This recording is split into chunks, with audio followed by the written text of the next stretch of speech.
Good afternoon, ladies and gentlemen. I'm Jerry Cooey. I'm Deborah Nelson. Thanks for joining us. And once again, you know, maybe we should change it to like a fireplace behind us so we could have some fireside chats with the folks. You mean we shouldn't go down to the Milton waterfront anymore to take the show?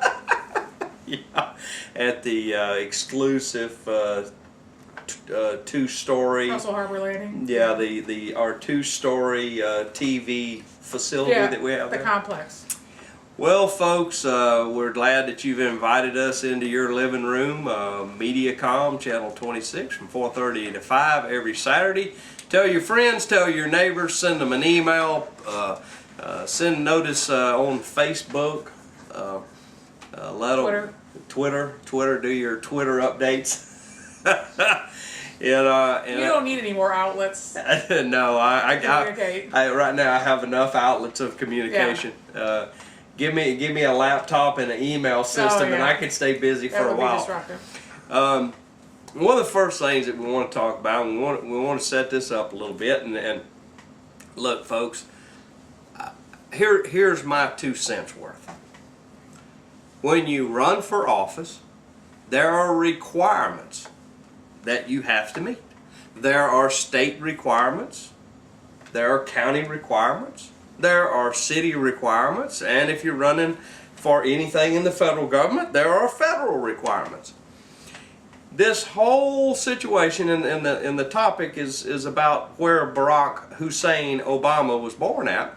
But the whole point here is, I will guarantee you that if Jerry Cooey goes to sign up to run for President of the United States of America, I guarantee you somebody's going to be standing there asking me for proof of my birth certificate to prove my age. It's a requirement. You think? Every state, if they don't have it as a requirement, when you qualify to run for president, it should be a law. I'm not picking on Barack Hussein Obama. I'm just saying, anybody who runs for office, I mean, it is, folks, it's in the Constitution. You have to be an American citizen and you have to be 35 years of age.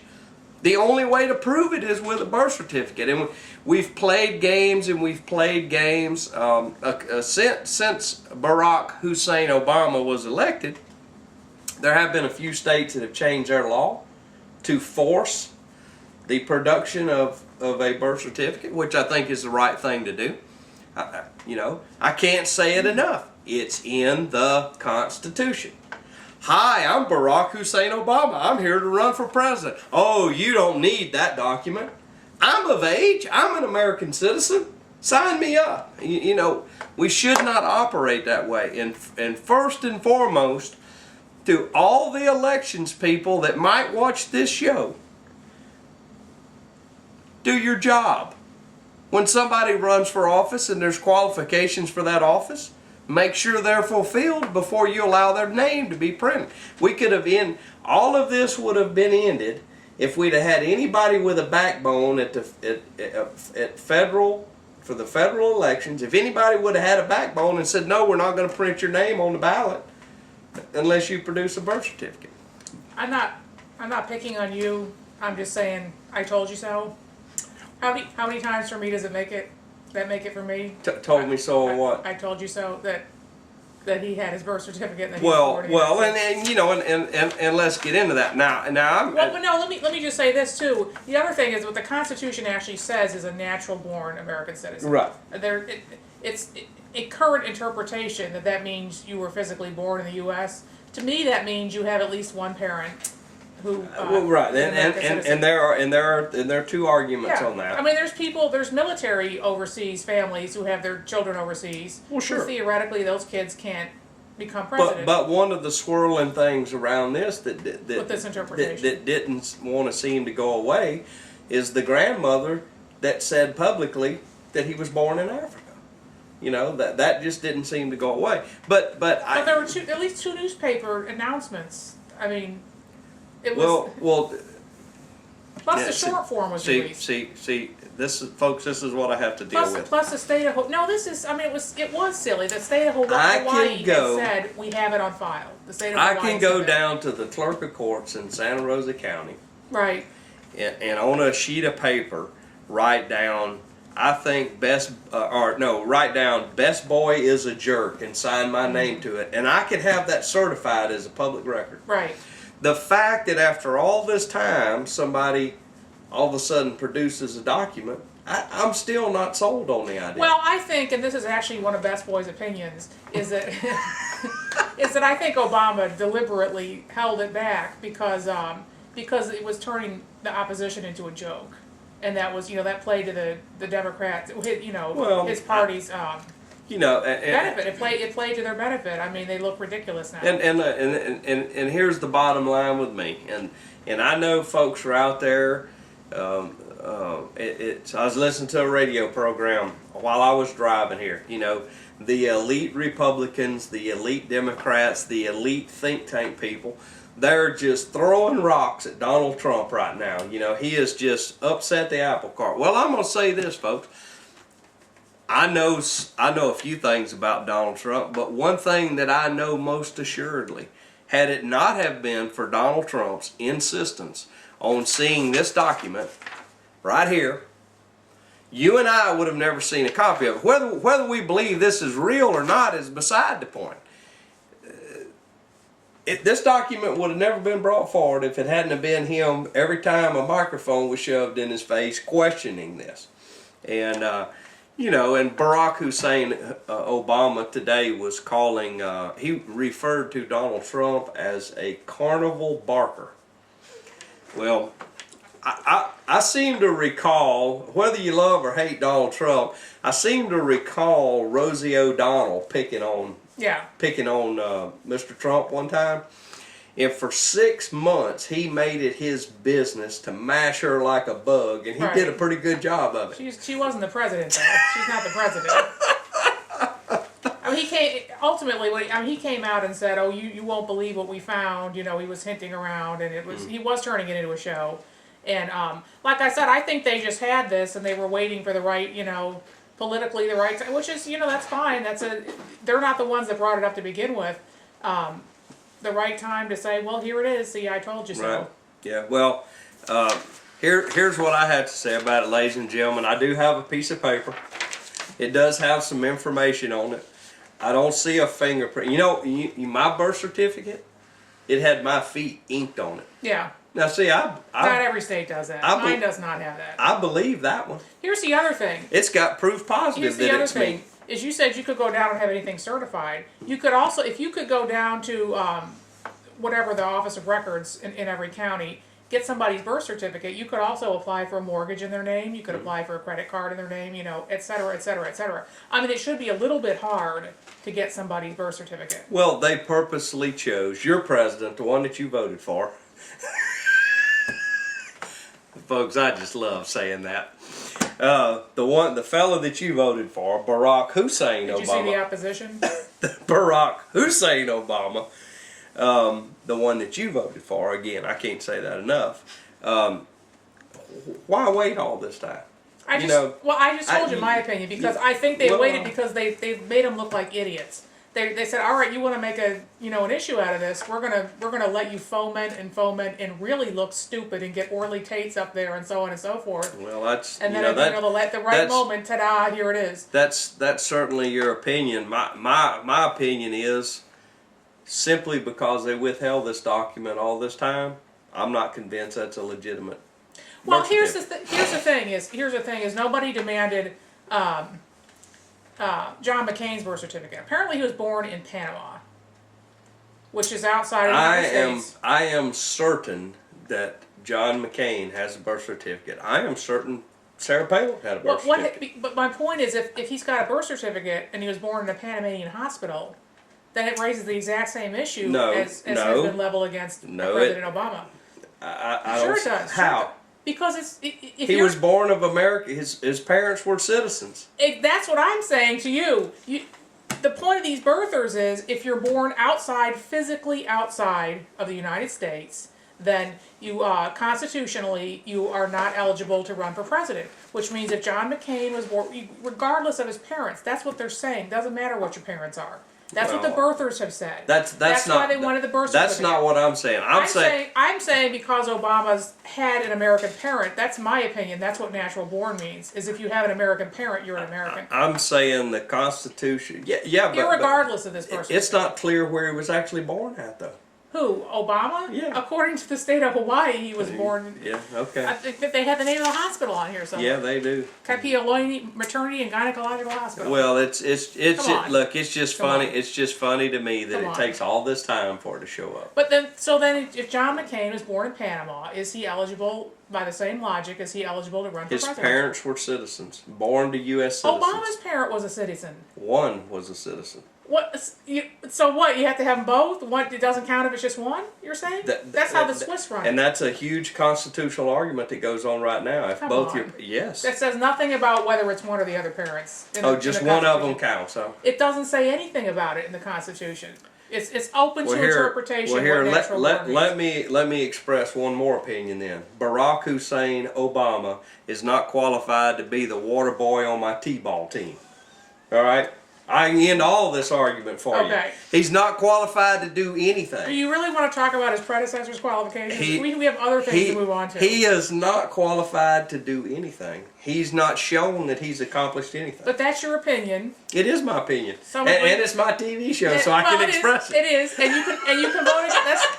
And that's the way it works. Is you can vote against him in the upcoming election. I've already voted against him once. Okay, I get you. Yeah, I get you. I'll get another shot at him in 2012. But all I'm saying is if your logic says he shouldn't be president because of the birth certificate, then neither should have John McCain. I disagree with that. But if he was born in, which I understand he was born in Panama. He should have shown, and I go back to the original thing that I said. We have elections people that all earn very large salaries of taxpayer money, who know what the rules are. Right. And in the upcoming election, in my lifetime, if I ever hear any more stupidity revolving around stuff like this again, whoever's involved with it, I'm going to go find them. And we're going to have a conversation. Santa Rosa Week TV is going to get up in their face and say, how is it you don't understand the Constitution? How is it you didn't ask for the required paperwork? Plain and simple. When you run in Santa Rosa County, you have to prove your residency. When you run in the city of Milton, you have to prove your residency. I agree. Yeah. In a federal election, if you're running for president, you have to prove your age, and the only way to do it is with your birth certificate. And we should have never had this argument to start out with. But nobody mounted a challenge to his candidacy. When he was running, there was no challenge mounted in court to his candidacy. Well, for whatever reason. Because the court would have to decide. I would guess the Supreme Court would have to decide. Considering the decisions that are coming out of our courts across this land, and you'll get no argument. If you're asking me to put my faith in what a court does, you're talking to the wrong person. The Strand case, the speech case that the Supreme Court never heard, right? Charles Kahn becoming a federal magistrate. I got no faith in it. Right. I got no faith in it. Right. Knock on wood. I hope I don't have to participate in it. I have seen some justice, and even when justice was served, it was harsh for the people involved. It's a good system when you compare it to the rest of the world. It's still got some things that needs to be improved, and we have some players involved in it. I mean, don't get me started on the court system, folks. I'll save that for another show. Actually, we're going to be talking about some court issues and who sits on criminal versus civil in Florida. Yeah, it's something else. Well, another thing caught my eye this week, and we're going to bounce around a little bit. This show and the next show, we're going to kind of bounce around a little bit.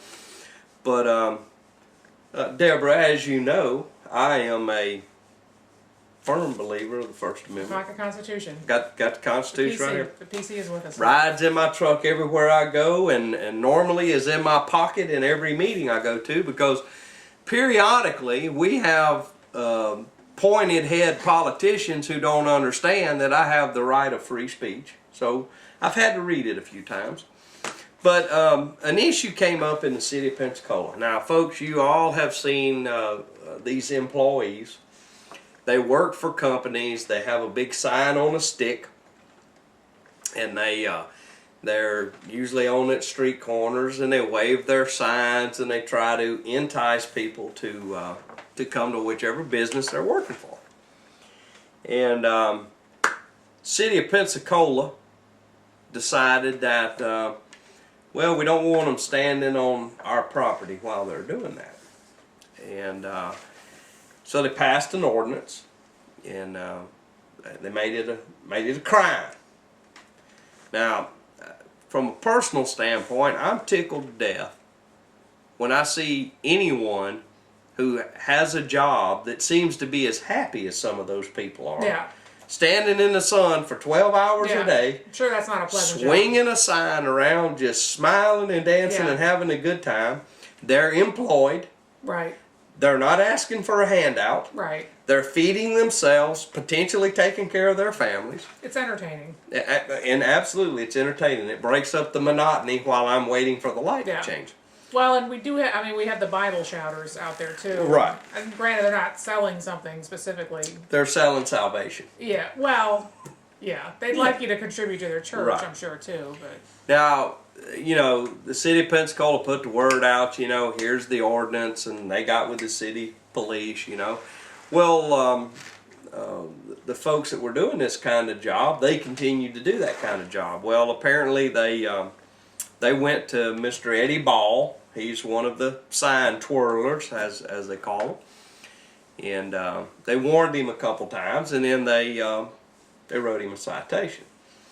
Now, you know, one of the quotes that I liked that he made in the Pensacola News Journal was, "Don't they have bigger fish to fry?" yeah, right. You know, I agree with that.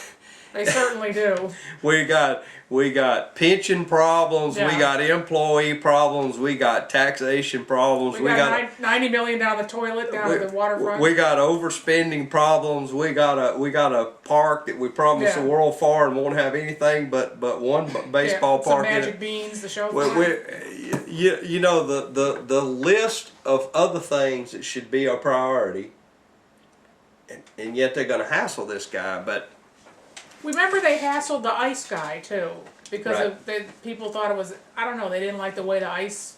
well, that was Shed looked or that was something? some of the East Hill folks that didn't want the. This guy's got an honest business. He's selling ice, and they're going to go after him for aesthetic reasons. Yeah, matter of fact, a mutual friend of Yes, ours, she I did. aggravate. We love her to death. I aggravate her on a regular Yeah. basis about that. But one of the things, and what this guy's done, and I'm impressed. On one side of his sign, he has the business that he's advertising for. And on the other side of his sign, it says, First Amendment free speech, remove the mayor from office. Right? Or something like that. So the business then becomes a sponsor of the message. So apparently now in this story, a law professor actually came in and he said, because now he has a political message along with his commercial message, that the political message supersedes the commercial message. And of course his comments was it will certainly at least be interesting. He didn't say which way he thought it would go, but you know, free speech is important, folks. When you start clipping the wings of one person's free speech that you think is maybe bothering you a little bit, for example, the church that protests the military funerals, that's a horrible, horrible thing that they do. You know, It's disgusting. If it wasn't for the First Amendment, I'd say round them up and put them in prison, never let them out again. I'm sure Jesus is waiting with open arms for them. But when you clip somebody else's First Amendment rights, then it's going to work its way back around to you, and it's going to get your First Amendment rights. It's so important, and even though some of those things, look, there may be some people that's aggravated by these folks with the signs. I understand that. I'm quite certain. I spent weeks and months in the middle of the road with no new taxes signs. Yeah. I'm sure there was some people that was maybe a little aggravated with I it. remember that. But most people weren't aggravated though, because they went by with a big thumbs up and hollering at me, "Hope to see you tomorrow." You know, but we all need to take great care with our First Amendment rights, because it's they will be frittered away if you don't. well, absolutely. Now, and that leads us into the final thing, and we have about 7 minutes left to talk on this. So we've talked about it on previous shows, folks. The Maritime Park case, where Judge Lacey Collier would not allow the citizens to speak. Sharon Barnett and 2 citizens entered suit. Judge Bell in Escambia County said the Sunshine Law doesn't specifically say speak, so move along. Yeah. Don't want to talk to you about it. So it went to the It says participate though. Right. Then it went to the first DCA, the District Court of Appeals, and they made the same ruling. And the Supreme Court refused to even hear it. Now, in one of the previous shows, you watched my little speech in Tampa, Florida, and at that time, a House member and a Senate member had both sponsored a bill to change the Sunshine Law so that it would say speak to specific agenda items, and have the right to attend. And look, folks, I pushed that for what I could. You know, I went to the Tea Party folks and asked them. I went to the Republican Party, which I'm a member, and asked them to help push it. And my legislature let me down. Yeah. It never got out of committee. It never had a chance.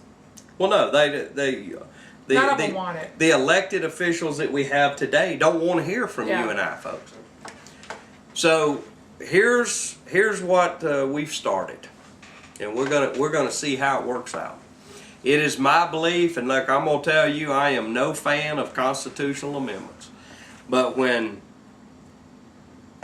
the government throws away my First Amendment rights, when my state government throws away my First Amendment rights, when the courts throw away our First Amendment rights, when the Supreme Court of the state of Florida throws away our First Amendment rights, there's only one thing for us to do. Now, certainly this is a federal constitution, but I think it kind of goes for the state too. The federal constitution says that when you don't have the government that's doing the right things anymore, not only do you have the right, you have an obligation to do something about it, folks.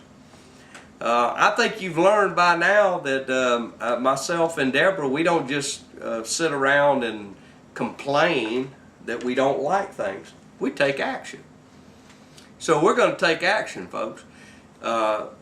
Starting today, and I've already sent some emails out, I'm starting to look for support for this. But we all need to plan for a constitutional amendment in the year 2012. There's a lot of work to be done. I'm still learning the details of it, but I've had enough. You see, one thing that you all don't understand, we try to focus on county stuff. And the amendment will say you have a right to speak in any public meeting. That's right. Yeah. My hope was the legislature would protect us at the county level. Folks, let me explain something to you. The legislature of the state of Florida does not have to follow the Sunshine Law. They wrote the rules and voted them in, but they don't follow them at all. And one of the things, as far as I'm concerned, we need to work on this constitutional amendment. It's going to take a lot of hard work. I want you to send us an email and let us know what you're going to do to help us. But we need a constitutional amendment, and it needs to include every elected official in the state of Florida. It needs to include every appointed board in the state of Florida. And if they don't like it, they can quit running for office and let somebody else have office. It needs to include any agency that in any way has any kind of business type relationship with the government. I don't, but there is only one group of people that doesn't want open government, and that's the folks that's elected to it. Yeah. They're against it. Yeah. You know, Well, they want to sit in Tallahassee down at the bar right around the Right. corner from the House of Representatives in the Senate chamber and decide what they want to do for the state. Cronies don't want it in. Let me look in the camera. Herodopoulos, Alexander, you all know who I'm talking about. I know where the bar is at. You've all been spotted down there. It is shameful, it is pitiful, and you all had an opportunity to give us some protection at the county level, but you threw that away too. So guess what? I may not win this battle, but guess what? I'm coming for you. And if the constitutional amendment passes, you're going to be inside the government building and you're going to allow the citizens to speak whether you like it or not. And I don't care if it takes 14 months in a year to carry out the business of the citizens. You're going to sit there and take it. You know, I've had enough of it.